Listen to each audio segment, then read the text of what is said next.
आप अपनी इच्छाओं को चाहे जितना पंख लगा लें, अपनी महत्वाकांक्षाओं को चाहे जितने ऊंचे शिखर पर उड़ा लें, लेकिन अगर आपको सही लोग न मिले, गलत लोगों की संगत हो गई, तो कई बार ऐसा होता है कि किसी गैर के चलते आपके पैर ज़मीन से भी उखड़ जाते हैं और आप अलग अलग तरह की आपदाओं में फंस जाते हैं।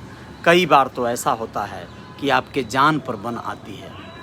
नमस्ते, मैं हूं Ajay Sahni, star real reporter news के अपने पेज पे पुनः एक बार आप सभी का स्वागत करता हूं, अभिनंदन करता हूं और बताना चाहता हूं कि मेरी नज़र दैनिक भास्कर के एक पेज पर पड़ी तो एक खबर सामने आई, एक ऐसी खबर जिसे मन हुआ कि आप सबको सुना दूं। कारण क्या था? यह 10 साल पहले हुई एक बहुत बड़ी घटना का आंखों देखा हाल था।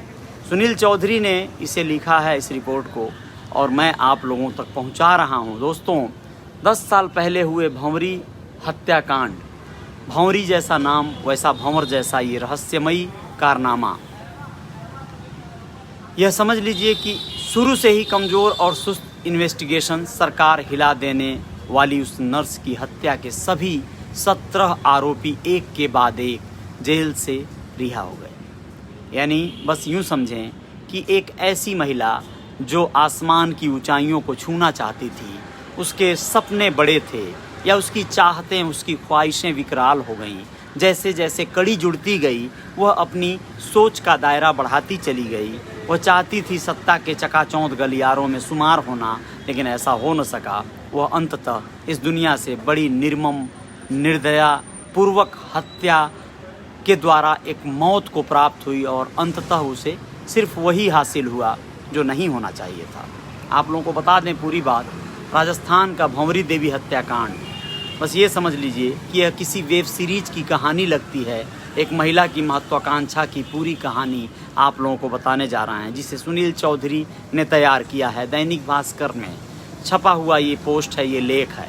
एक सरकारी नर्स मंत्री और विधायक तक ऐसे पहुंची, इस तरह का पहला टाइटल है। दोस्तों, आप लोगों को बताएं कि सरकारी नर्स थी, शादीशुदा, 30 वर्ष की उम्र थी उसकी, अपने गाने का एल्बम बनाना चाहती थी। ड्यूटी से गायब रहने की वजह से सस्पेंड हो गई।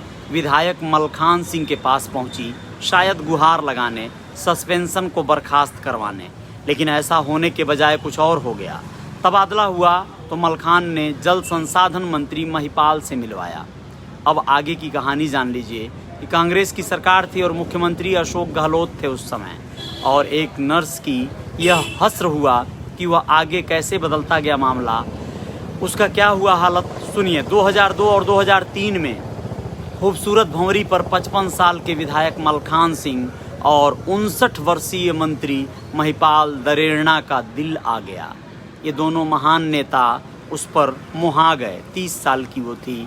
और फिर होता क्या है कि महिपाल मलखान भंवरी के नाजायज़ संबंध बनते हैं और भंवरी को एक बेटी जन्म देती है। भंवरी एक बेटी को जन्म देती है जो मलखान सिंह की थी। अब आगे सुन लीजिए कि क्या होता है। यहीं से राजनीति में जाने का ख्वाब देखने लगती है। वो कहती है कि मेरे पास ऐसे पुख्ता दस्तावेज हैं, ऐसे प्रूफ हैं, मेरे पास सीडी है कि मैं महज 3 दिन में सरकार गिरा सकती हूँ। भंवरी चुनाव लड़ने के लिए टिकट मांगने लगी। इन दोनों नेताओं से जब उसके नाजायज़ संबंध और रिश्ते प्रबल हो गए तो वह राजनीति में दस्तक देने के लिए दावेदारी करने लगी। यह बात उनको खलने लगी। भंवरी ने दावा किया कि मेरे पास मंत्री और विधायक से आपत्तिजनक संबंधों की सीडी है। अब यहाँ से मामला आगे बढ़ता है। वो कहती है कि महज 3 दिन लगेंगे, सरकार गिरा दूंगी। सिर्फ एक सीडी सामने आई जिसमें मंत्री और भंवरी के बीच अंतरंग संबंध दिखे। यह सीडी भंवरी के मर्डर की साजिश का कारण बन गई। दोस्तों, आप लोगों को बताना ज़रूरी है कि यह जो है एक सीडी रिलीज़ भी कर दी, जिससे कि बहुत बड़ा बवंडर शुरू हुआ था। अब आप लोगों को बताते हैं आगे कि भाई मलखान को मंत्री बनाना चाहती थी। एक ऐसी मास्टरमाइंड का यहाँ पे एंट्री होता है जिसका नाम था इंदिरा, जो अपने भाई मलखान को मंत्री बनाना चाहती थी और भंवरी को भाभी वो कहती थी, यानी उस इस संबंध, नाजायज़ संबंध को जानती थी। मलखान सिंह की बहन थी इंदिरा। जी हाँ, भंवरी को राजनीति में एंट्री नहीं दिला पाए मलखान सिंह। अब आप लोगों को बताते हैं कि भंवरी मलखान की संपत्ति में हिस्सेदारी मांगने लगी, क्योंकि वह एक बेटी को ऑलरेडी जन्म दे चुकी थी। समझौते के लिए मलखान की बहन इंदिरा की एंट्री होती है। इंदिरा विश्नोई साजिश की मास्टरमाइंड बनी। वह भंवरी को भाभी बोलती थी। उसने भंवरी को मंत्री मदेरणा की सीडी बनाने के लिए तैयार किया और 10 लाख रुपए की उगाही की। इंदिरा भंवरी के पास मौजूद मदेरणा की सीडी पाना चाहती थी। इंदिरा चाहती थी कि जैसे उसके भाई की सीडी वायरल हो गई, वैसे ही अब मदेरणा जो मंत्री थे उनकी भी सीडी मिल जाए तो बढ़िया होता, ताकि भाई मलखान को वो मंत्री बना सके, उनको सस्पेंशन दिलवा कर। भंवरी मंत्री मदेरणा के साथ जो सीडी बनाई वो देने को तैयार नहीं हुई। तेवर देख इंदिरा ने ठिकाने लगाने का प्लान बनाया। अब इसके तेवर देखकर इंदिरा को खलने लगा कि वो सीडी नहीं देना चाहती है तो इसे अब इस दुनिया में रहने का अधिकार नहीं है, और उसने इसकी मर्डर की मिस्ट्री बना डाली। आपको बता देना ज़रूरी है कि 2011 में भंवरी अचानक लापता हुई। 31 अगस्त 2011 को लापता हो गई। पति अमरचंद ने गुमशुदगी का केस दर्ज कराया। उसके पति थे, वो अमरचंद नाम था, उसने गुमशुदगी का केस दर्ज करा दिया। सीबीआई की मर्डर थ्योरी बताना चाहते हैं आपको कि भंवरी इंदिरा के सहयोगी सोहन लाल से पैसे लेने निकली। जी, इंदिरा के सहयोगी सोहन लाल से पैसे पाना था उसे, उसके लिए निकली। सोहन लाल अपनी गाड़ी में बैठाकर उसे घुमाने लगा। कार में शहाबुद्दीन और बलदेव भी थे। गाड़ी घुमाते ही भंवरी को शक हुआ। चलती गाड़ी से वो कूदने की कोशिश करने लगी। यह देख सोहन लाल व शहाबुद्दीन ने भंवरी का सिर व बाल गर्दन पकड़ लिया और दबा दिया। ऐसे में आपको बताना बहुत ज़रूरी है कि ये जो पूरा मामला हुआ, सोहन लाल को भंवरी को जिंदा विश्रा राम को सौंपना था। विश्रा राम ने मंत्री के कहने पर शव को जलाकर नहर में फेंक दिया। अब सोचिए, सोहन लाल जो उसको मर्डर करवाया अपने गाड़ी में बिठाकर, उसे विश्रा राम को सौंपना था। अब ये आगे बढ़ते हैं। आरोपियों ने जो पुलिस को बताया, कोर्ट में जाकर सब मुकर गए, सब फिर गए अपनी बातों से। सीबीआई ने एक मर्डर थ्योरी तैयार की। सच क्या है अभी तक किसी को पता नहीं चला। अब आप लोगों को बता दें, अमेरिका में भंवरी की अस्थियों की जांच करने के लिए भेजा गया था। भंवरी मर गई या जिंदा है, ये 2012 में रहस्य बना रहा, 2012 तक। अब आपको बताएं कि सीबीआई ने रहस्य से पर्दा उठाने को नहर की तलाशी ली, जहां वो लोग बताए मर्डर करने वाले कि उसकी लाश को नहर में फेंका गया था। नहर से एक बोरे में कुछ अस्थियां मिली थीं। देश में एडवांस जांच सुविधा उस समय नहीं होने के कारण अस्थियों को अमेरिका भेजा गया था।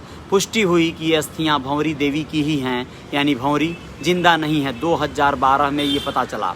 6 साल बाद मध्य प्रदेश में नर्मदा तट पर पकड़ाई इंदिरा। मास्टरमाइंड जो थी वो इंदिरा क्या थी, अब वो अपना नाम बदल चुकी थी। गीताबाई अपना नाम रख चुकी थी। 3 दिसंबर 2011 को फरार हो गई थी। 6 साल बाद मध्य प्रदेश के देवास जिले के नेमावर में नर्मदा तट से पकड़ी गई थी।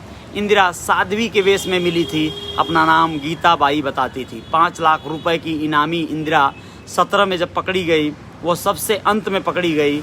सबसे आखिर में ही 15 सितंबर को उसे जमानत मिली। जी हाँ, उसके पहले बाकी लोगों को जमानत मिल चुकी थी। 17 चेहरे इसमें सामने खुलकर आए थे। साजिश के जो मुख्य 10 चेहरे थे, महिपाल मदेरणा जो मंत्री थे, और मलखान सिंह जो विधायक थे, परशुराम विश्नोई और इंदिरा विश्नोई, भंवरी का पति अमरचंद, सोहन लाल, कुंभाराम, शहाबुद्दीन, ये लोग थे जो उसके षड्यंत्र किए थे। पूरा जो है मामले का साजिश।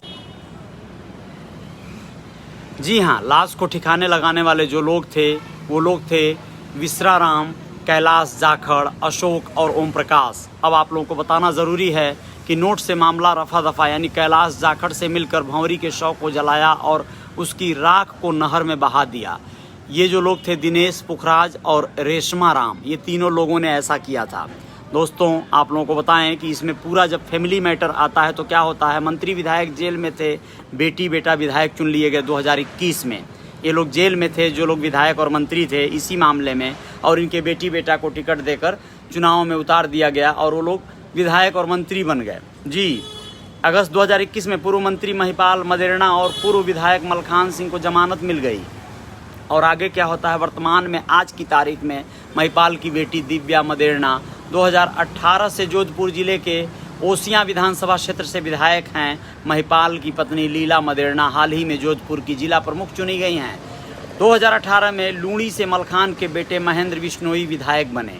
अब आप लोगों को बता दें कि अभी ख़त्म नहीं हुई है कहानी, थोड़ी सी बची हुई है कि सभी आरोपी जमानत पर, गुनाहगार का पता नहीं, और आप लोगों को बताएं कि सवाल यहाँ पर है कि आखिर भंवरी का मर्डर किसने किया, गुनहगार कौन है। जिस सीडी के दम पर सरकार गिराने का दांव खेल रही थी भंवरी, उसमें आखिर है क्या, वो सीडी कहाँ गई। जो बेटी विधायक से पैदा हुई, क्या उसे उसका हक मिलेगा, भंवरी मर्डर के गुनहगार को सज़ा मिलेगा क्या, ये सवाल हैं। लेकिन आप लोग सोच लीजिए कि क्या ऐसे सवालों के जवाब मिला करते हैं। ये सवाल रह जाते हैं और बाकी लोग अपनी ज़िंदगी जी लेते हैं, बातें ख़त्म हो जाती हैं। लेकिन ऐसी बातों को अगर आपको सजग रहना है या आप लोगों को सचेत रहना है, सिर्फ तभी आप ऐसे वारदातों से बच सकते हैं। आप बड़े बड़े मगरमच्छों के चंगुल में और जबड़ों में जाने की खुद ही प्लानिंग करेंगे और बड़ी इच्छाएं पाल लेंगे, तो इस तरह की आपके साथ घटनाएं हो जाएंगी। भंवरी को नहीं चाहिए था इस तरह के लोगों के जाल में फंसना, चंगुल में फंसना और अपने शरीर और अपनी अस्मत को बेचकर